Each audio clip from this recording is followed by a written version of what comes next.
ये कहानी एक ऑटो ड्राइवर की है जिसका नाम सुनील था। वो हमेशा अपना काम बहुत उत्साह के साथ करता था। वो अपने पैसेंजर्स के साथ बहुत अच्छे से पेश आता था। वो माँ दुर्गा का बहुत बड़ा भक्त था। हमेशा काम पे जाने से पहले वो माँ दुर्गा के मंदिर में जाके उन्हें प्रणाम ज़रूर करता था।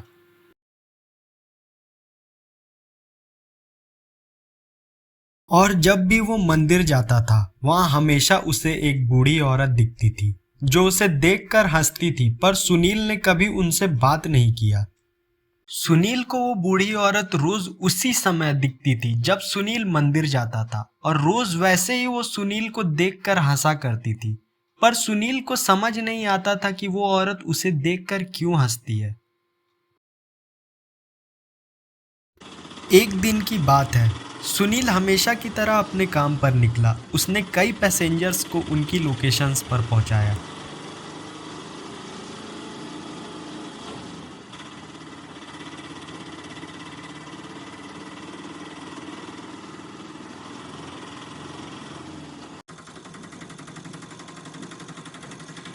लेकिन काम करते करते उस दिन सुनील को टाइम का पता ही नहीं चला, और जब सुनील ने अपने आखिरी पैसेंजर को उसके लोकेशन पर पहुंचाया तब तक बहुत रात हो चुकी थी। रात के तकरीबन 10 बज रहे थे और चारों ओर सन्नाटा छा चुका था। और फिर सुनील ने घर जाने के लिए एक शॉर्टकट रास्ता ले लिया जो कि बहुत डरावना था, लेकिन सुनील को जल्दी घर जाना था। आगे जाते ही सुनील को उस रास्ते पर एक ब्रिज मिला जहां एक औरत बहुत शांति से खड़ी थी। पहले तो सुनील को कुछ अजीब लगा, फिर उसने सोचा कि एक अकेली औरत रात को खड़ी है तो उससे पूछ लेता हूं कि उसे कहां जाना है। तो फिर सुनील ने उस औरत के पास ऑटो रोका और पूछा कि आपको कहाँ जाना है। तो उस औरत ने बस इतना बोला कि उसे आगे जाना है, और सुनील के ऑटो में वो औरत चुपचाप बैठ गई। सुनील को लगा कि उस औरत को जहाँ रुकना होगा वो खुद बता देगी। और जब सुनील ऑटो लेकर घने जंगलों के बीच से गुजर रहा था तो उसने फिर से एक बार उस औरत से पूछा कि आपको कहाँ जाना है, पर उस औरत ने इस बार कोई भी जवाब नहीं दिया। जवाब ना देने पर सुनील जैसे ही पीछे मुड़ा, सुनील के रोंगटे खड़े हो चुके थे। सुनील पसीने से भीग चुका था। उसने देखा कि जो औरत उसके ऑटो में बैठी हुई थी उस औरत का चेहरा बहुत भयानक हो चुका था, और वो सुनील को बहुत ही अजीब तरीके से देख रही थी, और उस औरत के मुंह कान फटे हुए थे और वो बहुत ही भयानक तरीके से सुनील को घूरे जा रही थी।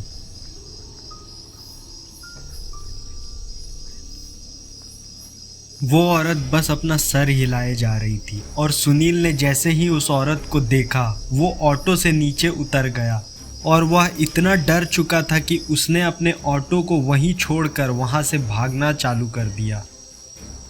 और जब वो भाग रहा था तो उसने पीछे मुड़कर देखा कि वो औरत उसका पीछा कर रही है और उसके करीब आते जा रही है, और ये देखकर सुनील बहुत डर गया और वह वहीं पर डर कर बेहोश होकर गिर गया।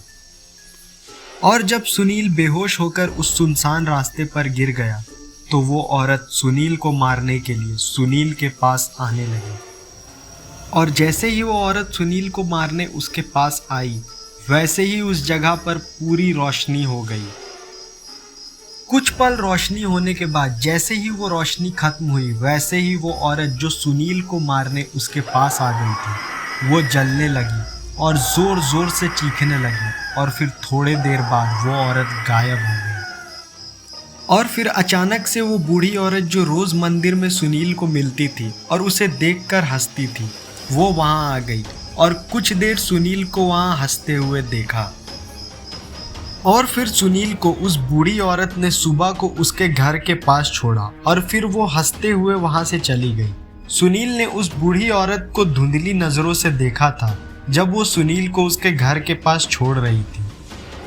और फिर जब सुनील अच्छे तरीके से होश में आ गया तो उसने देखा कि वो अपने घर के पास है। फिर उसने कुछ गांव वालों को अपने पास बुलाया और कंफर्म करने के लिए उसने पूछा कि उसे यहाँ किसने छोड़ा। तब गांव वालों ने जवाब दिया कि तुम्हें एक बूढ़ी औरत ने यहाँ पर छोड़ा है। और ये बात सुनते ही सुनील ने गांव वालों को कहा कि मैं अभी आता हूँ। और सुनील को मन ही मन पता था कि उसे वो बूढ़ी औरत कहाँ मिलेगी। तो फिर सुनील जल्दी से वहां से उठा और मंदिर की ओर तेजी से निकल गया। और फिर सुनील तुरंत मंदिर के अंदर गया और अंदर जाते ही उसने वहां के पुजारी से पूछा कि क्या आपने उस बूढ़ी औरत को देखा है जो रोज यहाँ आती है जिस वक्त मैं यहाँ पूजा करने या प्रार्थना करने आता हूँ। तो सुनील के ऐसा पूछने के बाद पुजारी जी सुनील को थोड़ी देर देखते हैं और फिर बोलते हैं कि बेटा तुम जब यहाँ पूजा करने आते हो उस वक्त कोई बूढ़ी औरत यहाँ नहीं आती और मैंने आज तक उस वक्त किसी बूढ़ी औरत को नहीं देखा है। और फिर यह सुनने के बाद सुनील को बहुत आश्चर्य होता है, लेकिन उसे सब समझ आ जाता है कि वो बूढ़ी औरत कोई और नहीं बल्कि माँ दुर्गा ही थी, जिन्होंने उसे पिछले रात उस खतरनाक चुड़ैल से बचाया और उसे सही सलामत उसके घर छोड़ा। और सुनील को ये बुरा लगता है कि वो उन्हें पहचान नहीं पाया। और उसके बाद सुनील माँ दुर्गा को शुक्रिया बोल के जोरों से रोने लगा।